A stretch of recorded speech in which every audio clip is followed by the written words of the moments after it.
Hero खंड 1 रोमांचक यात्रा का आवाहन। सारी संभावनाओं के विरुद्ध। कोई भी आदर्श जीवन में पैदा नहीं होता। यदि ऐसा होता तो आपके पास चाहने के लिए कोई चीज ही नहीं होती।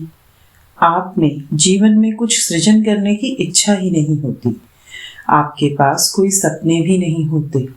आप चाहे जैसी परिस्थितियों में पैदा हुए हों, आपको जैसा भी पारिवारिक जिंदगी या शिक्षा दीक्षा मिली हो या ना मिली हो, आप यहाँ अपने सपने साकार करने आए हैं। आप इस वक्त चाहे जहाँ हो, यह बात अच्छी तरह जान लें कि आपको अपने सपने साकार करने के लिए जिन चीजों की जरूरत है वे सभी आपके पास इसी वक्त मौजूद हैं। एनास्टेसिया सौर, संस्थापक एनास्टेसिया बेवरली हिल्स। मैंने शून्य से शुरुआत की थी। मैंने वाकई शून्य से शुरुआत की थी। हमारे पास बिल्कुल भी पैसा नहीं था। मैं यहाँ की भाषा नहीं बोल पाती थी। मुझे जरा भी पता नहीं था कि किसी पाश्चात्य देश में क्या होता है, यहाँ कैसी मानसिकता होती है, यहाँ का आर्थिक तंत्र कैसा होता है। मैं तो यह भी नहीं जानती थी कि चेक कैसे काटा जाता है, क्योंकि रोमानिया में हमारे यहाँ चेक नहीं थे। मैंने दरअसल शुरुआत से सीखने की शुरुआत की थी। पॉल अल्फेरिया, संस्थापक किंकोस। सेकंड ग्रेड में बहुत ज्यादा बच्चे फेल नहीं होते, लेकिन मैं हुआ। मैं वर्णमाला नहीं सीख सकता था, मैं पढ़ नहीं सकता था, मैं हमेशा मुश्किल में रहता था, मैं खुद पर काबू नहीं रख पाता था, मैं बहुत आवेगशील था। आखिरकार मुझे 16 साल की उम्र में हाई स्कूल से निकाल दिया गया। हमारे जीवन में परिस्थितियां जितना ज्यादा मुश्किल होती हैं और संभावनाएं हमारे लिए ज्यादा खिलाफ दिखती हैं, वे हमें सपने की खोज में आगे बढ़ाने वाली उतनी ही बड़ी उत्प्रेरक होती हैं। पीटर फोयो, प्रेसिडेंट, नेक्सटेल कम्युनिकेशन, मेक्सिको। मेरे माता पिता अमेरिका में आकर बसे अप्रवासी थे और हमने शून्य से शुरुआत की थी। मुझे याद है कि मेरी पैंट टखनों के ऊपर रहती थी। पिताजी जिस देश से आए थे वहां वे सेना नायक थे, लेकिन अमेरिका आने के बाद अंततः वे चिमनी साफ करने का काम करने लगे। लियर्ड हैमिल्टन, बड़ी लहरों के सरफर। मैं जातीय दृष्टि से तनावपूर्ण माहौल में बड़ा हुआ था, जहां लोग मुझसे इसलिए नफरत करते थे क्योंकि मैं उस जाति में पैदा हुआ था। मेरे पास वे सारे अभाव थे जो सफलता के लिए जरूरी होते हैं। लैरी एलिसन, ऑकरल कॉरपोरेशन के सह संस्थापक। जॉन पॉल डिज़ारियो, सह संस्थापक जॉन पॉल मिचेल सिस्टम। मैं 23 साल का था और मेरा बेटा 2.5 साल का। उस वक्त मेरी पत्नी हमें छोड़कर जा चुकी थी। 3 महीने से हमने मकान का किराया नहीं चुकाया था, इसीलिए हमें घर से निकाल दिया गया। हमें मजबूरन कार में सोना पड़ा। हम बस इस तरह जिंदा बचे कि हम सोडा बॉटल इकट्ठी करने में जुटे रहते थे और उनके बदले में हमें कुछ पैसे मिल जाते थे। युवावस्था की इन परिस्थितियों को देखते हुए यह यकीन करना मुश्किल है कि आगे चलकर जॉन पॉल डिज़ारिया ने जॉन पॉल मिचेल सिस्टम जैसी बेहद सफल हेयर प्रोडक्ट कंपनी बनाई। जॉन पॉल ने अपने लिए एक ऐसा जीवन बनाया जो उनके शुरुआती जीवन से बिल्कुल अलग था, और उन्होंने जिन गुणों का इस्तेमाल करके ऐसा किया वे इस वक्त आपके भीतर भी हैं। जी.एम. राव, मैकेनिकल इंजीनियर, संस्थापक GMR समूह। मैंने शून्य से शुरू किया था। मेरा गांव छोटा था, वहां सिर्फ 5,000 लोग रहते थे। न फोन था न बिजली। हमारे पास ठंडे पानी की बोतल रहती थी जिसे हम सभी साझा करते थे। हमारे दूध और शक्कर का मासिक कोटा रहता था, जिसके लिए हमें कतार में खड़े होना पड़ता था।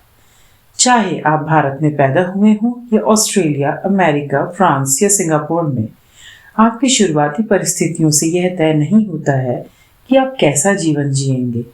अपने सपनों को साकार करने के लिए आपको जितनी भी मानवीय शक्तियों या गुणों की जरूरत है, वे सभी आप में पहले से मौजूद हैं। संभावनाएं आपके लिए कितनी ही खिलाफ नजर आ रही हों, आपके भीतर हर जरूरी चीज है जो वह बनने या करने में आपको सफल बना सकती है। जो भी आप बनना या करना चाहते हो। Pete Carroll, NFL coach, Seattle Seahawks. एक बार जब मैंने कॉलेज में फुटबॉल खेल ली तो इसके बाद मैंने किसी NFL टीम और फिर फुटबॉल लीग टीम में शामिल होने की कोशिश की, लेकिन जब मुझे आखिरी बार ठुकराया गया तो मैं सकते में आ गया। मुझे दूसरी कोई दिशा सूझ ही नहीं रही थी, क्योंकि मैंने जो हमेशा से सिर्फ खेलने के बारे में ही सोचा था, मेरे सामने अचानक यह सवाल आ खड़ा हुआ, अब क्या? आइस हॉकी खिलाड़ी के रूप में जीवन को संकट में डालने वाली चोट लगने के बाद पीटर बरवॉश टेनिस खेलने लगे। हालांकि उन्हें पेशेवर टेनिस रैंकिंग या टूर्नामेंट में सफलता नहीं मिली। उनके पास पैसा नहीं था, इसलिए प्रायः वे पीनट बटर के जार और 2 दिन पुरानी ब्रेड स्टिक से पेट भरा करते थे। इसके लिए वे कई टुकड़े कर लेते थे ताकि ये 5 दिनों तक चल जाए। टेनिस सर्किट पर 7 साल रहने के बाद पीटर को रिटायर होना पड़ा और एक बार फिर उन्होंने खुद को ऐसी स्थिति में पाया जहां सफलता की संभावना शून्य नजर आ रही थी। पीटर बरवॉश, टेनिस कोच, संस्थापक, पीटर बरवॉश इंटरनेशनल। जब हमने टेनिस मैनेजमेंट कंपनी बनाने के बारे में सोचा तो मैं 16 अन्य कंपनियों से पहले ही यह काम कर रही थी। मेरे पास उनसे सबसे कम पैसे, आर्थिक सहारा और टेनिस प्रतिष्ठा थी। हमारे ऑफिस में एक भी कुर्सी नहीं थी, इसलिए पहले 2 सालों में हमारी बैठकें फर्श पर होती थी। बाहरी संसार की परिस्थितियां यह तय नहीं करती हैं कि आपके सपने पूरे होंगे या नहीं। इससे भी कुछ तय नहीं होता कि आपके पास कितना पैसा है, आप कितने शिक्षित हैं, आप किसे जानते हैं या आपके पास कितना अनुभव है। सब कुछ तो यह इस बात से तय होता है कि आप अपने भीतर की योग्यताओं को कैसे खोजते हैं और बाहरी जगत में सामने आने वाली हर बाधाओं से उभरने में उनका कैसा इस्तेमाल करते हैं। हर सफल व्यक्ति ने यही किया था और यही आप भी कर सकते हैं। माइकल एक्टन स्मिथ, संस्थापक, माइंड कैंडी। यूनिवर्सिटी से मेरी टॉम से मित्रता हुई और हमने मिलकर कारोबार खड़ा करने का निर्णय लिया। हमारे पास ज्यादा पैसा नहीं था। सच तो यह था कि हम यूनिवर्सिटी के कर्ज थे। कारोबार करने का पैसा तो हमारे पास तब आया जब हमने एक अखबार में विज्ञापन देखा जिसमें लोगों से बुनियादी तौर पर कहा गया था कि वे चिकित्सा विज्ञान को अपना शरीर बेच दें, यानी एक नई एंटी माइग्रेन दवा के परीक्षण में हिस्सा लें। हमने यह जोखिम उठाया और इसके बदले हम दोनों को 400 पाउंड मिले। यह जानकर मेरी माँ दहशत में आ गई। मेरे ख्याल से यह भी एक कारण था जो उन्होंने हमें इतना ज्यादा सहारा दिया। उन्होंने हम दोनों को 1,000 पाउंड दिए और टॉम के माता पिता ने हमें अपनी अटारी का इस्तेमाल करने दिया। 10 साल पहले मेरी जिंदगी अच्छी तरह चल रही थी और मैं टेलीविजन उद्योग के सफलता की सीढ़ी चढ़ रही थी। तभी अचानक एक के बाद एक कई बुरे हादसे हुए और कुछ ही महीनों में मेरी पूरी जिंदगी बिखर गई। मैं हताशा से डूब गई, लेकिन उसी पल मैंने एक रहस्य खोजा जो अंततः एक फिल्म और मेरी पहली बुक में बदल गया। जब आपका जीवन जलकर राख हो जाता है तो उस राख से एक नया जीवन उत्पन्न होता है। मैस्टीन कीप, प्रेरक, लेखक, संस्थापक, द डेली लव। जब मैं पहली बार हॉलीवुड आया तो मैं संगीत मैनेजर बनना चाहता था। यह दरअसल कारगर नहीं हुआ। हॉलीवुड सबसे प्रेमपूर्ण माहौल के लिए विख्यात नहीं है। मैंने खुद को शराब व नशीले पदार्थों में डुबो लिया और मैं तलहटी तक पहुंच गया। 1 सप्ताह के दौरान ही मेरे साथ बहुत कुछ हुआ। मेरे निवेशकों ने हाथ खींच लिए। मेरे कारोबारी साझेदार ने साझेदारी तोड़ दी। मेरे साथ कमरे में रहने वाले ने मुझे 3 दिन का नोटिस थमा दिया। मेरे पैर में गठिया हो गया। मेरी कमर का निचला हिस्सा जवाब दे गया और जिस लड़की से मैं मिल रहा था उससे मेरा संबंध टूट गया। 1 सप्ताह में ही मेरा जीवन शब्दशः बिखर गया। इससे एक बहुत लंबी और दुखद यात्रा शुरू हुई। हालांकि इसके लिए मैं बहुत कृतज्ञ हूँ, लेकिन मैं यह दरअसल दोबारा कभी नहीं करना चाहता। उस वक्त मुझे महसूस हुआ जैसे मैं तूफान में फंसा था, लेकिन फिर मुझे एहसास हुआ कहीं ऐसा तो नहीं कि ये दैवी तूफान हो। लिज मरे, हॉवर्ड स्नातक, लेखक और वक्ता। एक वक्त था जब मेरे पास भौतिक चीजें थी, लेकिन फिर अचानक एक ऐसा दौर आया जब मेरे पास एक भी भौतिक चीज नहीं बची। मेरी माँ गुजर गई। मेरे डैडी मुझसे दूर जाकर आश्रय में रहने लगे। मेरे अंकल, जो संभवतः मेरे जीवन के सबसे बड़े देवदूत थे, अचानक चल बसे। मैं बेघर हो गई। मेरे पास जो भी था अचानक अब कुछ भी नहीं रहा। मुझे याद है, उस वक्त मैंने सोचा था कि अगर जीवन बदलकर बुरा बन सकता है तो संभवतः यह बदलकर अच्छा भी बन सकता है, क्योंकि सच्चाई यही है, जीवन बहुत जल्दी बदल सकता है। जीवन की परिस्थितियां बहुत मुश्किल हो सकती हैं, जैसे कि वे लिज मरे के लिए थी, लेकिन उन्हीं परिस्थितियों ने लिज को प्रबल इच्छा भी दी थी, जिसकी बदौलत वह न्यूयॉर्क सिटी की सड़कों से उठकर हार्वर्ड यूनिवर्सिटी में पढ़ाई करने तक पहुंची। जब आप में कुछ बनने या करने की ज्वलंत इच्छा होती है तो आपको एक प्रबल शक्ति मिल जाती है, जो असंभव नजर आने वाली परिस्थितियों और सीमाओं को खत्म कर दे सकती है। अपने सपनों को हासिल करके आप अपने भीतर की महानता को साकार कर लेंगे। महानता मुंह में चांदी का चम्मच लेकर पैदा होना नहीं है। महानता तो अपने सपनों का पीछा करना और अपने भीतर के हीरो को साकार करना है। आपका आवाहन। हर इंसान को, जो कभी पैदा हुआ है या होगा, किसी न किसी अनूठे गुण या योग्यता के साथ आता है। आपके बारे में यह अनूठी या खास चीज ही आपका आवाहन है। हालांकि इसके बिना एक भी इंसान पैदा नहीं होता, लेकिन कई लोगों को जिंदगी भर अपने आवाहन का ना तो पता चल पाता है, ना ही वे इसे जी पाते हैं। आपका आवाहन एक ऐसी चीज है जो आप में उस तरह चाबी भरती है जिस तरह कोई दूसरी चीज नहीं भरती। यह एक ऐसी चीज है जिसके प्रति आप आकर्षित होते हैं, जिसके बारे में आप जोशीले होते हैं और जिससे आप प्रसन्न होते हैं। उसे करते समय आपके दिल में गर्मजोशी भर जाती है। आपका खास आवाहन व्यवसाय, खेल, नौकरी या करियर में कुछ हासिल करने की ज्वलंत इच्छा हो सकता है। यह आपका शौक भी हो सकता है। शौक आपके आवाहन का संकेत हो सकता है, क्योंकि यह एक ऐसी चीज है जिसके बारे में आप जोशीले रहते हैं, जिसे करने के लिए आप समय निकालते हैं।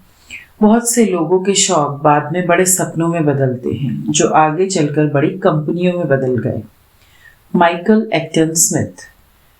जब मैं छोटा था तभी से मुझे खेल से हमेशा प्रेम रहा है। मुझे खेलने से प्रेम था। मैं सोचता था कि यह इंसान होने का बड़ा हिस्सा है। मेरा बड़ा सपना हमेशा यह रहा है कि मैं एक गेम कंपनी चलाऊं, गेम डिजाइन करूं और लोगों का मनोरंजन करूं। पीट कैरल। हालांकि मैंने 13 बरस की उम्र से ही कैंपों आदि में कोचिंग दी है, लेकिन मैंने कभी नहीं सोचा था कि मैं भविष्य में यही काम करने लगूंगा। जब मैं दोबारा ग्रेजुएट स्कूल गया तो यूनिवर्सिटी ऑफ पैसिफिक का कोच था, और तब मैंने पीछे हटकर सोचा, अरे वाह, यह तो एक ऐसी चीज है जो मैं कर सकता हूँ और जो फुटबॉल खेलने से मिलती जुलती है। और वही दरअसल मैंने कोचिंग की दिशा में अपना पहला कदम उठाया। आपका आवाहन कोई ऐसी चीज हो सकती है जिसे बनने या करने से आपने दिवा सपने देखे हों, लेकिन आप सोचते होंगे कि ऐसा आपके साथ कभी नहीं हो सकता। बहरहाल, जब आप उस खास चीज को करने या उस जीवन को जीने के बारे में सोचते हैं तो आप में खुशी और संतुष्टि की उत्कृष्ट भावना आ जाती है। और चाहे वह सपना कितना भी असंभव नजर आता हो, आपको उसका पीछा करने के लिए आपका आवाहन किया जाता है, आपको पुकारा जाता है। लिज मरे। मैं न्यूयॉर्क सिटी के एक गलियारे में अकेली सोती थी। मैंने दुकानों से ओरियो और बिस्किट चुराए। मैं अपना सिर अपनी पुस्तकों के बैग पर रखकर सोती थी। उस बैग में हर वो चीज थी जिसकी मैं मालकिन थी। मेरा जर्नल, मेरे कपड़े, मेरी माँ की तस्वीर, जिसे मैं हर जगह अपने साथ ले जाती थी। पुस्तकों के उस बैग पर सिर रखकर उस गलियारे में सोते वक्त मैं एक बेहतर जीवन के सपने देखती थी, और मेरे भीतर यह गहरा एहसास था कि चाहे जो भी हो, मैं उसे पार निकल जाऊंगी। सिर्फ अपने जीवन को बेहतर बनाने के लिए ही नहीं, बल्कि दूसरों के जीवन को बेहतर बनाने के उद्देश्य से भी। चाहे आपको यह याद हो न हो, आपको यह आवाहन जीवन में कई बार पहले भी मिल चुका है। हो सकता है ये आपको बचपन में मिला हो, जब आप पक्के तौर पर जानते थे कि बड़े होने पर आप क्या बनना चाहते हैं। लेकिन फिर समाज या शुभचिंतक, माता पिता और शिक्षक हमें उन सीमित विकल्पों से प्रभावित कर देते हैं कि हम क्या कर सकते हैं और क्या नहीं कर सकते। इसका नतीजा यह होता है कि हम अपने आवाहन और अपने सपनों का दरवाजा बंद कर देते हैं। पीटर फोयो। जब मैं बहुत छोटा था तभी से बहुत बड़े बड़े विचारों के सपने देखा करता था। वायरलेस फोन बाजार में आने से काफी पहले ही मैं इस बात के सपने देख रहा था कि कितना अच्छा रहेगा अगर मेरे हाथ में बिना तार वाला फोन हो। कितना अद्भुत होगा अगर मैं किसी गैस पंप में एक कार्ड डालकर अपनी गैस खुद भर सकूं। कितना बढ़िया रहेगा अगर हम सौर ऊर्जा शहरों को चला सकें। मेरे मन में एक बेहतरीन कंपनी बनाने, बहुत सी दौलत कमाने और लैटिन अमेरिका का सबसे अच्छा एग्जीक्यूटिव बनने का सपना था। हो सकता है कि आपको अपना आवाहन तब मिला हो जो रोजमर्रा का पल नजर आता था, जैसे कोई चीज जो आपने देखी, पढ़ी या सुनी। अचानक कोई चीज बिजली के झटके की तरह आपको छूती है और एक साधारण पल जिंदगी बदलने वाला पल बन जाता है। G.M. राव। स्कूल में मेरे गणित के शिक्षक ने कहा था कि हर जीवन का एक उद्देश्य होता है और हमें इसे पूरा करने की दिशा में काम करना चाहिए, क्योंकि सच्ची उपलब्धि यही है। इससे मेरे मन में अपना आवाहन खोजने और इसे हासिल करने की दिशा में काम करने की ज्वलंत इच्छा जाग उठी। Layered Hamilton. मेरे पिता ने मेरी माँ को तभी छोड़ दिया था जब मैं बहुत छोटा था, इसलिए मुझे छोटी उम्र में ही बड़ा बनना पड़ा। इससे मैं सचमुच यह चेतन निर्णय लेने के लिए मजबूर हुआ कि मैं कुछ बनना चाहता हूँ। जीवन की चुनौतीपूर्ण परिस्थितियों की वजह से लेयर्ड हैमिल्टन के भीतर एक ज्वलंत इच्छा जागी कि वे अपने जीवन में कुछ करें। उन्हें आवाहन को सुना, उस पर प्रतिक्रिया की और बड़ी लहरों के महान सर्फर बनने का सपना साकार करके उन्होंने संसार के लाखों करोड़ों लोगों को प्रेरित किया। लेन बीचली का आवाहन भी उनके बचपन की एक बहुत चुनौतीपूर्ण स्थिति के जरिए आया। लेन जब 7 साल की थी तभी उनकी माँ का अकस्मात निधन हो गया। अपनी माँ की मृत्यु के बाद लेन को पता चला कि उन्हें गोद लिया गया था। उन्हें जन्म देने वाली माँ तब 17 साल की थी जब एक परिचित व्यक्ति ने ही उनसे दुष्कर्म किया था और वे गर्भवती हो गई थी। लेन के कदमों तले जमीन खिसक गई, लेकिन अपनी माँ को खोने की अति महत्वपूर्ण घटना ने ही ऑस्ट्रेलिया की लेन बीचली को संसार की सबसे महान महिला खिलाड़ियों में से एक बनने के लिए आगे धकेला।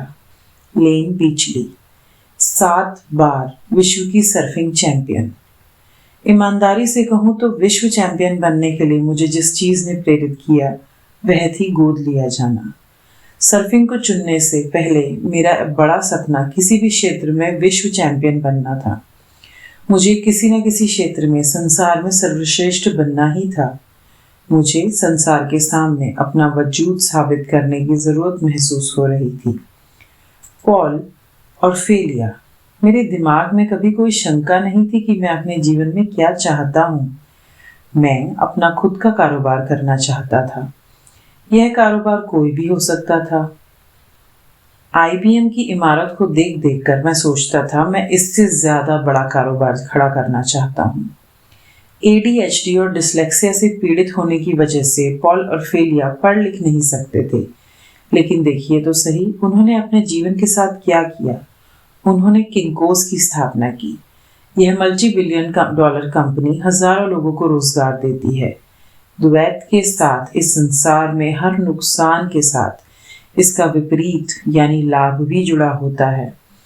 पॉल ने अपने नुकसान को अपने लाभ में बदल दिया। एनास्टासिया सौर के मन में साम्यवाद रोमानिया से पलायन करने का सपना था।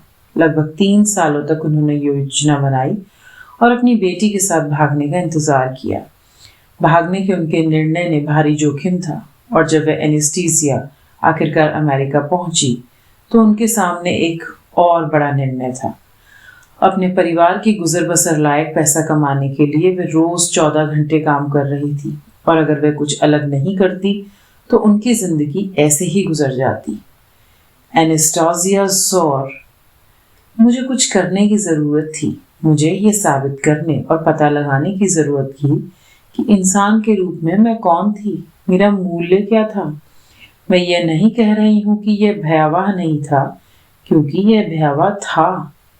लेकिन मैंने सोचा, इसीलिए तो मैं इस देश में आई हूँ।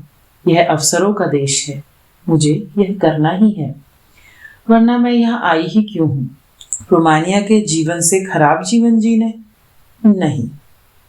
रोमानिया में बहुत मुश्किल परिस्थितियों में रहने के बाद एनास्तासिया ने एक खास चारित्रिक शक्ति और एक संकल्प आया जो उन्हें हर बाधा के पार ले गया, तथा इसकी बदौलत अपना खुद का व्यवसाय बनाने का उनका सपना साकार हो गया। यह व्यवसाय अब एक साम्राज्य बन चुका है, जिसने अमेरिका में 1000 से अधिक और बाकी संसार में 600 से ज्यादा आउटलेट हैं। इसके अलावा संसार के कई देशों में उनके सैलून भी हैं। जीवन की कोई भी परिस्थिति 100% नकारात्मक नहीं होती।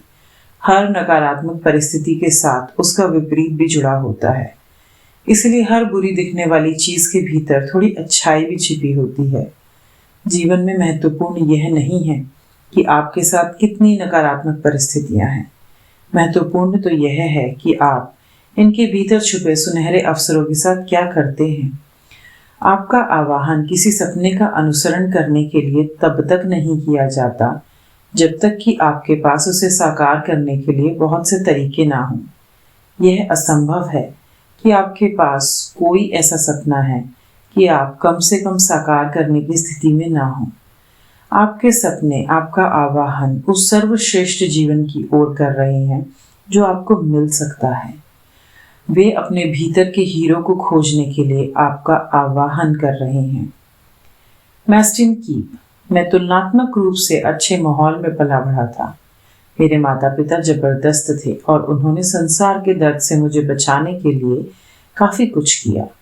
जब मैंने अपने बाहर कदम रखा और दूसरों का दर्द देखा तो मुझे ये एहसास हुआ कि मैं इस बारे में कुछ कर सकता हूँ।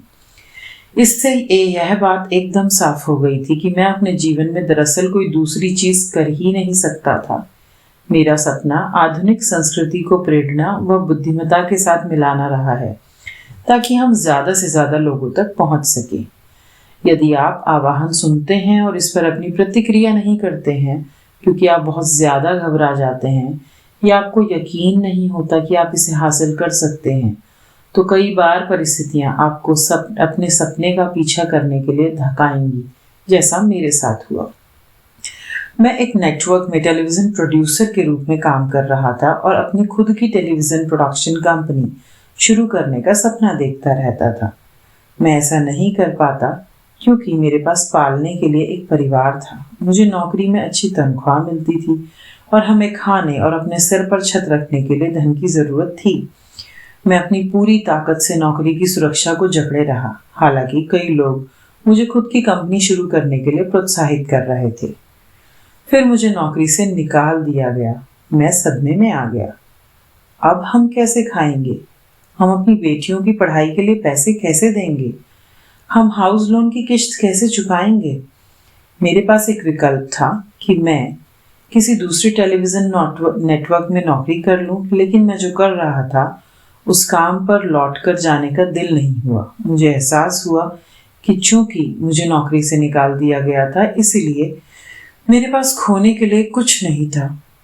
तो हमारे बहुत सामान्य से मकान के पीछे वाले कमरे में प्लास्टिक की टेबल कुर्सियों पर बैठकर टेलीविजन शो के विचारों पर काम करने लगा। मैंने एक विचार पर काम किया और एक टेलीविजन शो के लिए योजना बनाई। हालांकि मुझे पता भी नहीं था कि उस पर अमल कैसे करना है, लेकिन उस विचार पर मुझे यकीन था। इसीलिए धड़कते दिल और कांपते कदमों के साथ मैंने यह विचार एक नेटवर्क के सभी एग्जीक्यूटिव के सामने पेश किया। शो को तुरंत मंजूरी मिल गई और प्रसारित होने पर यह जबरदस्त सफल हुआ तथा लंबे समय तक चलने वाली सीरीज बन गया। नौकरी से निकाला जाना मुझे आखिरकार अपने आवाहन का जवाब देने और अपना सपना जीने के लिए आदर्श परिस्थितियां दी गई थी, और मैं आज तक इस बात के लिए कृतज्ञ हूँ कि उस टेलीविजन नेटवर्क ने मुझे नौकरी से निकाला। उसके बिना मैं अपने सपने का पीछा करने के आवाहन से इनकार कर देता। तब मैं अपने जीवन को के सबसे रोमांचक और संतुष्टिदायक यात्रा जीने से वंचित रह जाता। धन्यवाद।